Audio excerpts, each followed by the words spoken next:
मित्रों, वेदों के मंत्रों का सही और सटीक अर्थ जानने के लिए हमारे YouTube चैनल को लाइक और सब्सक्राइब जरूर करें।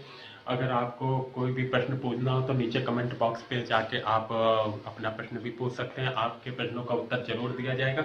हमने डिस्क्रिप्शन में अपने वेबसाइट भी दे दी हुई है, तो वेबसाइट में जाके सभी पुस्तकों की सूची भी देख सकते हैं। वहाँ पे ज़्यादा जानकारी आपको मिल जाएगी वेदों की। और अगर आपको कोई भी शंका या समाधान हो तो कमेंट बॉक्स में ज़रूर बताएं और हमारे वीडियो को ज़्यादा से ज़्यादा शेयर करें। धन्यवाद।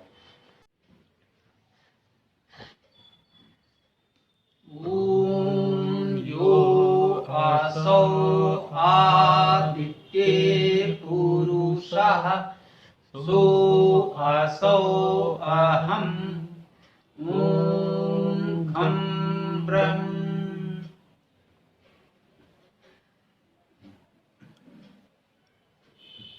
यजुर्वेद के अंतिम अध्याय 40वें अध्याय में पिछली बार हम लोगों ने 9, 10, 11 में मंत्र के सूक्त पर चर्चा की। इसमें संभूति और असंभूति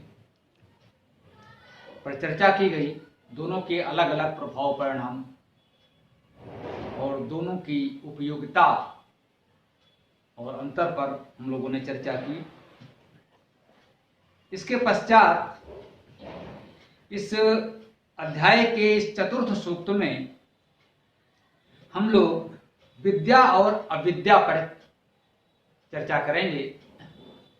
इस सूक्त में भी 3 मंत्र हैं और उसी प्रकार से हमें बताया गया है कि विद्या और अविद्या दोनों महत्वपूर्ण हैं, दोनों में अंतर है, दोनों के प्रभाव अलग अलग हैं और दोनों की उपयोगिता हमारे लिए है। आइए, ये इस अध्याय का 12वां मंत्र है। ओम अंधम तमः प्रविशन्ति ये अविद्याम उपासते ततो भूयः युवते तमो ये विद्यायां रतः। रहे अविद्या के निकट अंधे तमस प्रवेश हो, उससे भी अति तमस में जो विद्या में रत रहे। इस मंत्र में बिल्कुल पिछले सूक्त के समान हमको बताया जा रहा है। अंधम तमः प्रविशन्ति। अंधम तमः अंधकार, अंधम माने अंधकार को, अंधेपन को। जैसा कि हमने पहले बताया, अंध धातु न दिखाई देना, अंधकार होना। और तमः का अर्थ भी सामान्यतः अंधकार मानते हैं, परंतु तम कंछायाम धातु है, इसका अर्थ होता है इच्छा, दुख होना।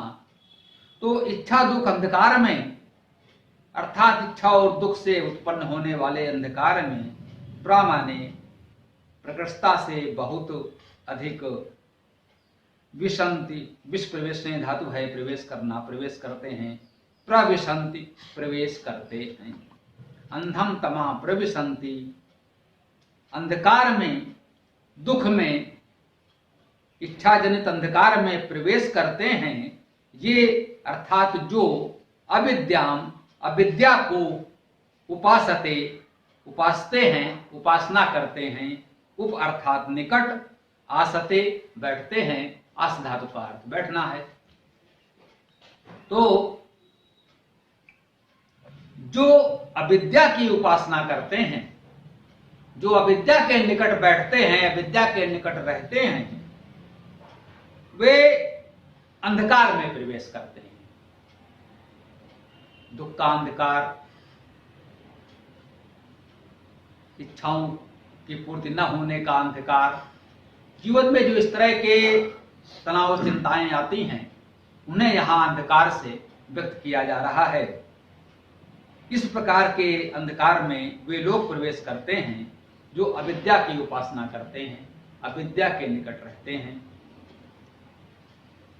उससे आगे बताया जा रहा है, ततो भूया ही उते तमो, ततो माने उससे, भूया माने अधिक, यू माने समान, ते अर्थात वे, तमो माने वही अंधकार जो तमह पहले आ चुका है इसी मंत्र में। तो वे उससे भी अधिक अंधकार में प्रवेश करते हैं। प्रवेशन क्रिया यहां भी हम ले लेंगे, पिछले सूक्त में भी ऐसा ही था। तो उससे भी अधिक अंधकार में वे प्रवेश करते हैं, ये अर्थात जो ऊ का अर्थ है ही, विद्यायाम अर्थात विद्या में, रतः अर्थात रत हैं, लगे हुए हैं।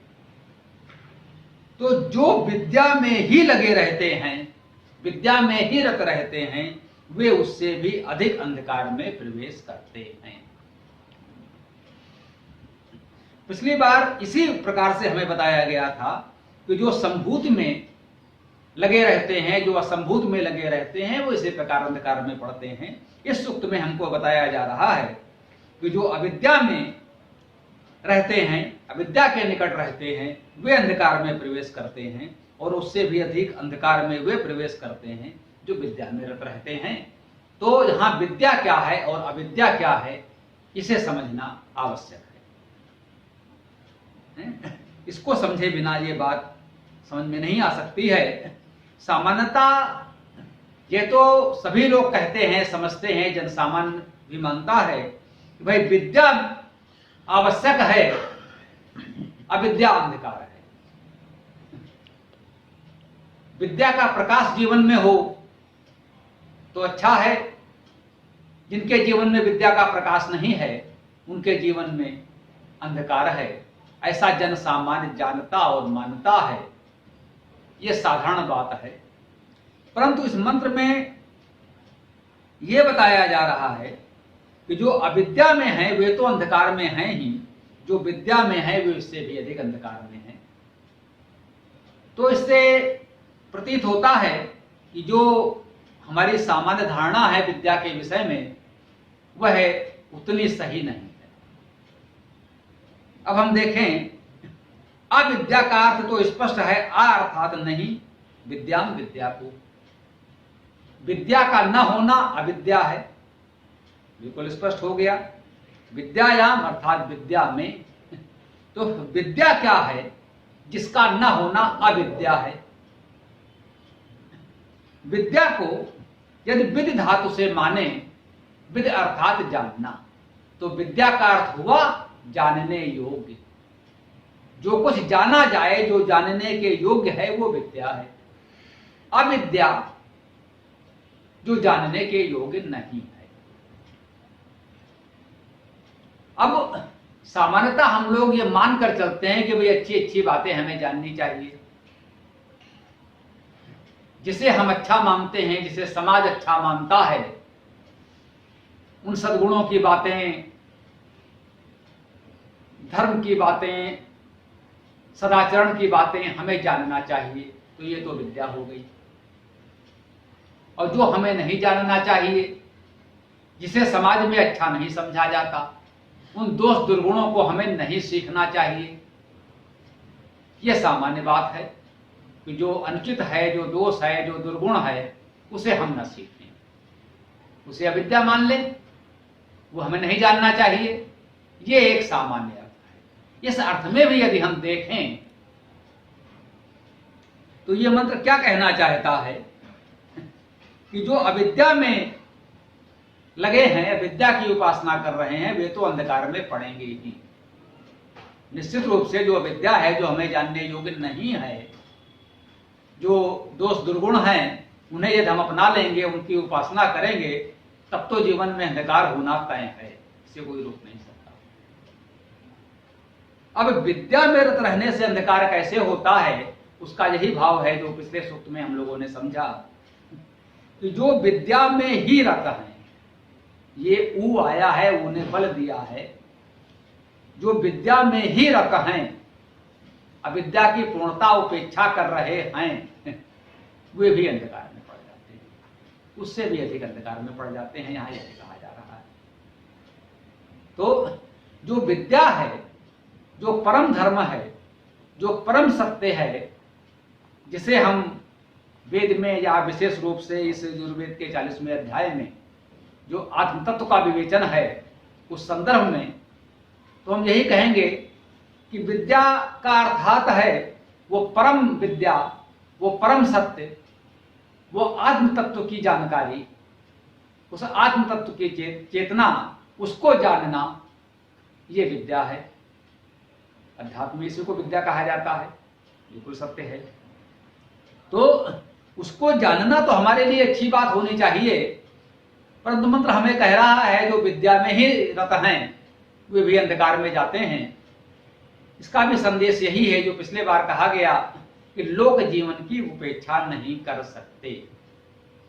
यदि हम केवल परम तत्व की ही उपासना करेंगे, परम तत्व में ही रत रहेंगे, लीन रहेंगे, तो लोक जीवन उपेक्षित हो जाएगा और हमारे जीवन का निर्वाह, समाज व्यवस्था कठिन हो जाएगी। तो जीवन का निर्वाह पहली आवश्यकता है। जब जीवन है तभी सत्कर्म है, जीवन ही नहीं है तो कैसे सत्कर्म होगा या दुष्कर्म होगा, कुछ नहीं संभव है। यदि हम कुछ अच्छा करना चाहते हैं, कुछ महान करना चाहते हैं, कुछ श्रेष्ठ करना चाहते हैं, तो जीवन की रक्षा आवश्यक है। यह जीवन आवश्यक है तो जीवन के लिए आवश्यक संसाधन आवश्यक हैं। तो ये सांसारिक आवश्यकताएं भी पूर्ण होती रहनी चाहिए, यह भी महत्वपूर्ण है। यद्यपि ये वो परा विद्या नहीं है, परम विद्या नहीं है। जो परम तत्व है उसकी जानकारी यह नहीं है, लेकिन ये सीढ़ी है, ये साधन है, साध्य नहीं है। लोक व्यवहार कैसे करें, यदि हमें कोई दुष्ट मिल जाए तो उससे व्यवहार कैसे करें, उससे कैसे बचें, हमें यह भी जानना पड़ता है। कि समाज में सब लोग हमारे जैसे सत्पुरुष नहीं होते। समाज में सभी लोग सत्य मार्गी साधक उपासक नहीं है, दुष्ट भी हैं। कहीं बहुत अधिक होते हैं, कहीं उतने अधिक नहीं होते, परंतु होते हैं, हर देश काल में होते हैं। सतयुग में भी दुष्ट थे, अभी भी हैं। सज्जन भी सदैव रहे हैं, दुर्जन भी सदैव रहे हैं। तो हमें लोक व्यवहार के लिए, जिसे सामान्यता अध्यात्म के लोग अविद्या कह देते हैं, उसे भी जानना आवश्यक है। वेद के धातुज अर्थ की शैली में यदि हम देखें तो द्यु अभिगमने तथा द्युत दीपने धातु से भी इस विद्या शब्द की निष्पत्ति हो सकती है। बी को उपसर्ग माने तो बी का अर्थ हो गया विशेष, और द्या को द्यु और द्युत दोनों धातुओं से बनाया जाता है। वेद के अनेक मंत्रों में द्या आता है, द्याम आता है, तो वहां पर उसका अर्थ प्रकाशमान से होता है। द्युत धातु से द्या शब्द वहां बनता है। जो हम द्युलोक की बात करते हैं, द्याम की बात करते हैं, तो वो द्या का अर्थ है प्रकाशमान लोक, अंतरिक्ष, जहां सूर्य चंद्र तारे प्रकाशित हो रहे हैं, उस अंतरिक्ष को हम द्याम कहते हैं। उस दृष्टि से देखें तो विद्या का अर्थ हुआ विशेष प्रकाशमान, जो विशेष रूप से प्रकाशमान है। इस सूर्य चंद्र तारों से भरे हुए अंतरिक्ष से भी अधिक प्रकाशमान है। वो तो परम तत्व, परम सत्ता, आत्म तत्व ही है। इसे हम आत्मा भी कहते हैं, परमात्मा भी कहते हैं। तो वास्तव में उसको जानना ही वास्तविक विद्या है, इसमें कोई संदेह नहीं है। हमारे जीवन का परम लक्ष्य तो उस विद्या को जानना है, उस परम तत्व को जानना है, उस आत्म तत्व को जानना है। ये तो सर्वाधिक महत्वपूर्ण है। यदि हम ऐसा करते हैं तो यह श्रेष्ठतम कार्य है, इससे श्रेष्ठ कुछ नहीं हो सकता। परंतु मंत्र हमें सावधान करता है यदि हम उस परम तत्व की उपासना में इतना लीन हो जाएं, उसमें ही रत रहें, उसमें रत रहें तो अच्छी बात है, उस परम तत्व की उपासना में, उसकी साधना में रत रहें तो ये बहुत अच्छी बात है। परंतु यदि उसमें ही रत रहें, अन्य बातों की उपेक्षा कर दें, लोग जीवन पर ध्यान न दें, तो यह व्यवहारिक हो जाएगा और उस आत्म तत्व की साधना भी संभव नहीं हो पाएगी, क्योंकि जीवन में इतने विघ्न, बाधाएं, चिंता, तनाव आ जाएंगे कि हम उस आत्म तत्व की साधना भी नहीं कर सकेंगे। अतः यह आवश्यक है कि हम जो सांसारिक विद्याएं हैं, जीवन यापन की विद्या है, जीवन जीने की कला है, जिसे कहा जाता है कि जीवन जीना भी एक कला है। किससे कैसे व्यवहार करें, किससे कैसे बात करें, कोई दुष्ट मिल जाए तो उससे कैसे बचें, सज्जनों के साथ कैसा व्यवहार करें कि उनसे लाभ उठा सकें, जो योग्य हैं, विद्वान हैं, सज्जन हैं, उनका साथ सहयोग करें, उनका भला हो, हमारा भला हो और हम सबके साथ से पूरे समाज का भला हो। यदि कोई हिंसक पशु ही सामने आ जाए तब क्या करें? वहां उसे अहिंसा का उपदेश तो नहीं दिया जा सकता, वहां उसे आत्म तत्व की विद्या तो नहीं सिखाई जा सकती। वहां या तो बचने का रास्ता खोजें या फिर उसका सामना कर सकें, इतना बल, साहस, वो कला भी हमारे पास हो। तो हिंसकों से बचने के लिए, हिंसकों से अपने को बचाने के लिए वह कला भी चाहिए, युद्ध कला भी चाहिए, शारीरिक बल भी चाहिए। नहीं है तो उनसे बचने का उपाय सोचते रहना चाहिए कि उनसे सामना हो ही ना, किसी तरह हम बचकर निकल जाएं। तो ये लोक व्यवहार की कला है, लोक व्यवहार की जानकारी है। यह आवश्यक है जिससे हमारा जीवन सहज सुगम चलता रहे और हम उस विद्या की, आत्म तत्व की, परम चेतना की साधना कर सकें। आइए इसका अगला मंत्र भी देखते हैं, क्योंकि ये तीनों ही मंत्र एक दूसरे से पूरी तरह जुड़े हुए हैं, इनको अलग करके अर्थ नहीं किया जा सकता। हम पूरा सूत्र, तीनों मंत्र आज प्रयास करेंगे कि हम चर्चा कर सकें। इसका अगला मंत्र इस अध्याय का 13वां मंत्र है, ओम अन्यत एव याहु विद्याया अन्यत याहु अविद्याया इति शुश्रुम धीराणाम ये नः तत्वी चचाक्षिरे। विद्या का फल अन्य कुछ अन्य अविद्या दे, धीर पुरुष जो जानते उनसे सुनते श्रेय। मंत्र में वही बात कही जा रही है जो पिछले सूक्त में हमको कहा गया था, संभूति और असंभूति के संदर्भ में। वही इस मंत्र में हमको विद्या और अविद्या के संदर्भ में बताया जा रहा है कि अन्यत एव आहु विद्याया, अन्यत अन्य एव ही आहु कहा गया है विद्याया अर्थात विद्या का। अन्यत आहु अन्य कहा गया है अविद्याया अर्थात अविद्या का। तो विद्या का क्या प्रभाव परिणाम है, विद्या का क्या स्वरूप है, वो अन्य है ऐसा कहा गया है। हमें बताया गया है कि विद्या का स्वरूप,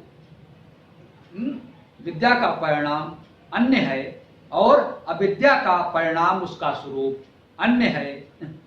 कहते हैं इति शुश्रुम धीराणाम, इति ऐसा शुश्रुम माने सुनते हैं, धीराणाम माने धीरों का कहना है। ये जो, ये का अर्थ जो, नह अर्थात हम, हमारे लिए, तत् माने वह, बी अर्थात विशेष, चचक्षिरे देखा है, समझा है, जाना है और हमको बताया है। तो इस मंत्र में कहा गया कि विद्या का फल अन्य है, अविद्या का फल और स्वरूप अन्य प्रकार से है, ऐसा हमने धीर जनों से सुना है, जिन्होंने हमारे लिए अध्ययन मनन चिंतन साधना के द्वारा इस परम तत्व को जाना, समझा है और कहा है, हमको बताया है, उनसे हमने जाना है। तो इतना हमने समझ लिया कि विद्या क्या है और अविद्या क्या है। इस मंत्र में हमको ये बताया गया कि विद्या और अविद्या का स्वरूप और परिणाम भिन्न होता है, अलग अलग होता है। आगामी मंत्र में इस अध्याय के 14वें मंत्र में उस अंतर को स्पष्ट किया जाएगा। उसमें कहा गया है, ओम विद्यां च यह तत्वेद उभयं सह अविद्यया मृत्युं तीर्त्वा विद्यया अमृतम अश्नुते। विद्या को और अविद्या को जो साथ जानते दोनों को, कर पार अविद्या से मृत्यु, विद्या से अमृत प्राप्त करें। जो लोग विद्या को और अविद्या अर्थात अविद्या को, विद्या को और अविद्या को, यह अर्थात जो तत् अर्थात वह वेद अर्थात जानता है। पिछले सूक्त में भी आया था, यह वेद क्रिया है जिसका अर्थ है जानता है। उभयम सह, उभयम अर्थात दोनों को, सह अर्थात साथ। तो हमें इसमें बताया गया कि जो वह व्यक्ति जो विद्या को और अविद्या को, इन दोनों को साथ साथ जानता है, वह क्या करता है, अविद्यया मृत्युम तीर्त्वा, अविद्या अर्थात अविद्या के द्वारा, अविद्या द्वारा, मृत्यु को तीर्त्वा अर्थात पार करके। जो विद्या और अविद्या दोनों को एक साथ जान लेता है वही सफल होता है। जो किसी एक में लगा रहता है वह सफल नहीं होता है। तो हमें ये बताया गया कि ऐसा व्यक्ति अविद्या के द्वारा, अविद्या के माध्यम से मृत्यु को पार कर जाता है और वह विद्या अर्थात विद्या के द्वारा अमृतम अर्थात अमृत को अश्नुते अर्थात प्राप्त करता है। अश्नुते अस व्याप्तो प्रापणे धातु है, तीर्थगतों के अर्थ में भी अश धातु है। तो वह तीव्रता से अमृत तत्व को प्राप्त करता है विद्या के द्वारा। देखना समझना यह है कि हम अविद्या के द्वारा अमृत को पार कर सकते हैं और विद्या के द्वारा अमृत तत्व को प्राप्त कर सकते हैं। सामान्यतः हमने देखा है कि इसका केवल अंतिम चरण बहुप्रचारित है, विद्या अमृतम अश्नुते, विद्या के द्वारा अमृत प्राप्त होता है। इतनी सी बात सूक्त के रूप में बहुप्रचारित है। सामान्यतः विद्यालयों में लिखा रहता है विद्या अमृतम अश्नुते, विद्या के द्वारा अमृत प्राप्त होता है। जहां हम कुछ सीखते समझते हैं, अर्थात हम जो कुछ सीख समझ रहे हैं सबको उन्होंने विद्या मान लिया और कह दिया कुछ भी सीख पढ़ लो तो अमृत तत्व की प्राप्त हो जाएगी। प्रेरणा के लिए ऐसा करना उचित है, इसमें कुछ आपत्तिजनक नहीं है, हम इसे अनुचित नहीं कह रहे हैं। परंतु ये वाक्य जहां से लिया जा रहा है, यदि हम देखें यजुर्वेद के इस 40वें अध्याय में ये 14वां मंत्र है, जहां ये कहा गया यदि इस मंत्र के पूरे भाव को समझें तभी उस भाव का, उस सूत्र का, उस सूक्ति का पूर्ण आनंद, पूर्ण लाभ प्राप्त हो सकता है। कि हमें करना क्या है, विद्या को और अविद्या को दोनों को साथ साथ जानना है, तब हम अविद्या के द्वारा अमृत को पार कर सकते हैं। इसके पश्चात विद्या के द्वारा अमृत तत्व की प्राप्ति कर सकते हैं। विद्या का अर्थ वो परम विद्या, परासत्य, परम सत्ता, परम चेतन, आत्म तत्व की साधना। हमें अमरता तो उसी से प्राप्त होगी, अन्यथा हम मानकर चलते हैं ये शरीर ही मैं हूं। जब तक हम इस शरीर को ही मैं मानते हैं कि हम जो कुछ हैं ये शरीर ही हैं, तब तक ये दुख, ये चिंता, ये तनाव तो लगा ही रहता है। ये शरीर कहीं असुंदर ना हो जाए, इस शरीर में कहीं कोई और कष्ट न हो, कोई चोट न लगे। ये शरीर नष्ट हो जाता है, शरीर को तो नष्ट होना ही है, हैं? हम चाहे जितनी चिंता कर लें, चाहे जितना प्रयास कर लें, शरीर को तो एक दिन नष्ट होना है। तो उस अमृत की प्राप्ति कैसे होगी? ये शरीर कभी अमर नहीं होगा। विद्या के द्वारा अमृत की प्राप्त होने का यही अर्थ है कि जब वो विद्या हमें प्राप्त हो जाएगी, वो परम सत्य का अनुभव हमें हो जाएगा। जब हम उस परम सत्य को, परम तत्व को जान जाएंगे कि ये शरीर हम नहीं हैं, मैं हूं। कौन हूं? सो असो अहम, मैं वही हूं जो वो परम सत्ता आत्म तत्व है। ये शरीर मैं नहीं हूं। तो शरीर को नष्ट होना है, ये हम सब जानते हैं। फिर हमें इस शरीर के नष्ट होने की चिंता नहीं रहेगी। फिर ये हमारे लिए दुख, चिंता, तनाव का कारण नहीं बनेगा। फिर हम शरीर को सजाने संवारने के लिए बहुत अधिक चिंतित नहीं होंगे। इसका यह अर्थ बिल्कुल नहीं है कि हम शरीर का ध्यान न रखें। हम जो भी साधना उपासना करेंगे उसका साधन तो शरीर ही बनेगा। शरीर का स्वस्थ रहना आवश्यक है। यह तो बिल्कुल सत्य है। यही तो कहा जा रहा है कि विद्या और अविद्या दोनों को जानना है। शरीर स्वस्थ कैसे रहे, हम जिस देश काल वातावरण में रह रहे हैं वहां पर हमें कैसा खान पान, वस्त्र, आवास की व्यवस्था करनी चाहिए जिससे हम स्वस्थ रह सकें, यह आवश्यक है। यदि इस अविद्या की उपेक्षा करते हैं तो विद्या की साधना भी संभव नहीं होगी। परंतु यदि विद्या को हम जानते हैं, इसकी सीमाएं समझते हैं कि यह विद्या है और इसकी सीमा, इसकी आवश्यकता इतनी ही है, तो हम शरीर के स्वास्थ्य का ध्यान तो रखेंगे। परंतु ऐसा नहीं होगा कि हमारी संपूर्ण शक्ति, संपूर्ण ऊर्जा, सारी चिंता केवल शरीर को सजाने संवारने में लगी रहे, शरीर अच्छा दिखाई पड़े इसके लिए लगी रहे। साधारण लोग जिनके पास इतना विवेक नहीं है, वे शरीर के स्वस्थ रहने पर ध्यान नहीं देते, शरीर के सुंदर दिखने का बहुत प्रयास करते हैं। शरीर में कितने भी रोग हों, शरीर असक्त हो, कुछ करने में सक्षम न हो, उसकी उन्हें उतनी चिंता नहीं है कि हमारा स्वास्थ्य कैसे ठीक हो, शरीर सुंदर कैसे दिखे, इसकी चिंता रहती है। बाल काले और खाल सफेद रहनी चाहिए। तमाम लोग इस प्रयास में लगे रहते हैं कि चेहरा हमारा गोरा दिखे, सफेद दिखे और बाल काले दिखे। आप लोगों को भी जानकारी है, देखा होगा, कुछ लोग इस कार्यक्रम में, सत्संग में भी आए। दुखद ही है कि वयोवृद्ध भी हैं, हमसे कहीं अधिक आयु के हैं, और यहां पर आकर उन्होंने हमको क्या परामर्श दिया कि भाई बाल काले कर लीजिए।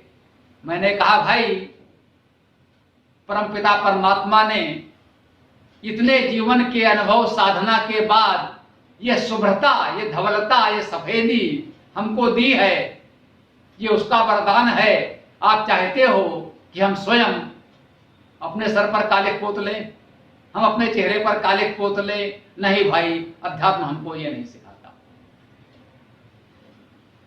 ये इतने लंबे जीवन के अनुभव के बाद ईश्वर की ओर से प्रमाण पत्र मिलता है कि अब आप बचपन के, युवावस्था के दोष दुर्गुणों से मुक्त हो जाइए। इस जीवन के अनुभव के बाद हम समझ सके हैं क्या उचित है, क्या अनुचित है, क्या काला है, क्या सफेद है, क्या सत्य है, क्या असत्य है। तो वो जो शुभ्रता है, जो धवलता है, वह हमारे सर पर दिख रही है, हमें प्रसन्नता है। जो हमारे मन में धवलता आई है, जो सत्य का तेज है, जो प्रकाश है, जो उस आत्म तत्व की अनुभूति का तेज है, उस प्रकाश की शुभ्रता, धवलता हमारे शीश पर, बालों में दिखनी चाहिए, हमारे मुखमंडल पर दिखनी चाहिए, बालों में ही सही। उस पर काला करने का प्रयास करना, ये आपके मन की कालिमा है। आपकी आयु कितनी भी हो गई हो, हमसे अधिक हो गई है, परंतु अभी भी आपके मन में वो कालिमा बसी है। अभी भी आप उस कालिमा की उपासना कर रहे हैं। आपको चारों तरफ वो कालिमा दिखती रहे। आप चाहते हैं आपके चेहरे पर वो कालिमा दिखे, वो कालिख पुती रहे। अभी आप बच्चे हैं, अभी आपको बहुत बड़ा होना है। तो जब इस तत्व को हम समझ लेते हैं तो हमारा ध्यान इन बातों से हट जाता है। चेहरा, बाल, त्वचा सुंदर, धवल, शुभ्र दिखना आवश्यक नहीं है। आपके हृदय में शुभ्रता होनी चाहिए। आपके विचारों में, आचरण में, व्यवहार में वो शुभ्रता, धवलता दिखनी चाहिए। आपको इस अवस्था में आ जाना चाहिए कि लोग कहें कि नहीं भाई, अब इस व्यक्ति में वो परिपक्वता आ गई है। वो शुभ्रता, धवलता, उच्चता, सुंदर विचार हैं। त्वचा नहीं, विचार सुंदर होने चाहिए। ये विद्या है। तो शरीर के स्वास्थ्य का ध्यान रखना तो आवश्यक है, लेकिन त्वचा के सौंदर्य में लगे रहना और उसके लिए ऐसे उपाय करना जो हमारे स्वास्थ्य के लिए हानिकारक हो, यह विवेक नहीं है, यह बुद्धिमानी नहीं है। तो हमें इन बातों का ध्यान रखना चाहिए, प्रयास करना चाहिए कि हमारे जीवन में विद्या और अविद्या का यह संतुलन बना रहे।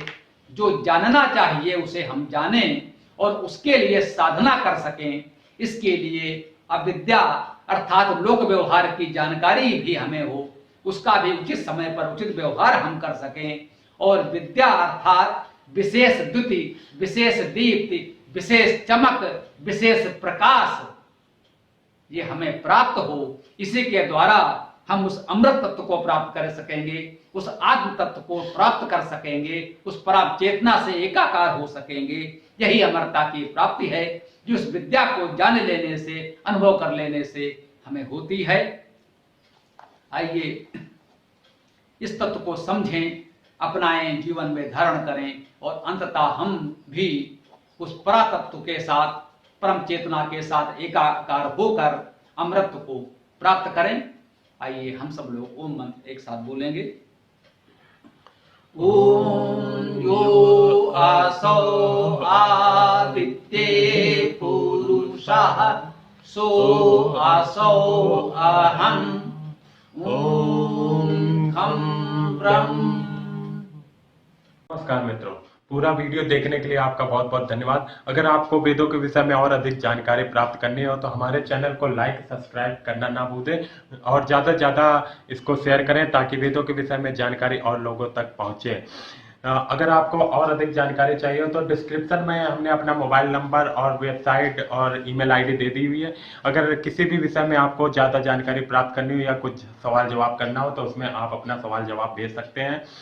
धन्यवाद।